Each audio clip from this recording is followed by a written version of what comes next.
চায়ের সাথে খাওয়ার মতো চালের গুঁড়ো একটি ডিম দিয়ে মজাদার একটি রেসিপি। চলুন তৈরি করে ফেলি। এখানে আমি 1 কাপ পরিমাণে চালের গুঁড়ো নিয়ে নিয়েছি। অল্প নুন দিয়ে দিব। তারপর এর মধ্যে আমি 2 চামচ চিনি দিয়ে দিব। আপনারা চাইলে একটু বেশিও দিতে পারেন, আমি 2 চামচই দিলাম, মিষ্টিটা একটু মিডিয়াম থাকবে। তারপর 1.5 চামচ পরিমাণ গুঁড়ো দুধ দিয়ে দিলাম।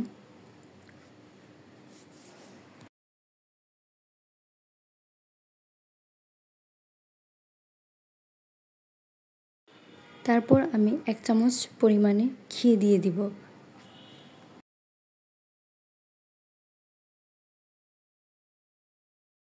তারপর সবকিছু একটু মিক্স করে নিব। মিক্স করে এর মধ্যে আমি একটি ডিম দিয়ে দিব।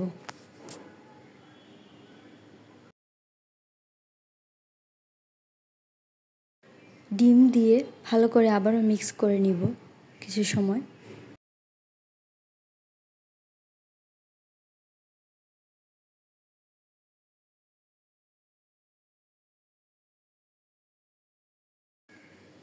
আমি আবারও সুন্দর করে হাতের সাহায্যে একটি সুন্দর ডো তৈরি করে নিব। নিয়ে ছোট ছোট করে বিস্কুটের মতো এগুলো তৈরি করে নিব।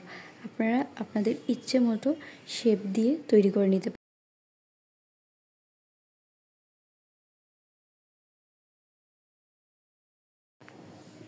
তেল গরম করে আমি এগুলো অল্প আঁচে ভেজে নিব। খুব অল্প সময়ের মধ্যে এগুলো ভাজা হয়ে যায়। ভাজা হয়ে গেলে এগুলো উপরে উঠে যাবে তেলের উপরে।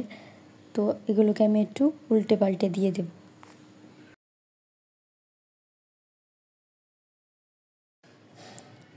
2 মিনিটের মধ্যে এগুলো ভাজা হয়ে যায়। আমার এগুলো লাল হয়ে গেছে, আমি একটু সময়ের মধ্যে এগুলোকে নামিয়ে নিব।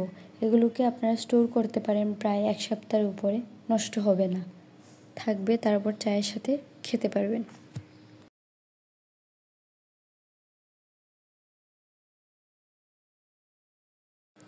আমি নামিয়ে নিব, নামিয়ে পরিবেশন করব চায়ের সাথে।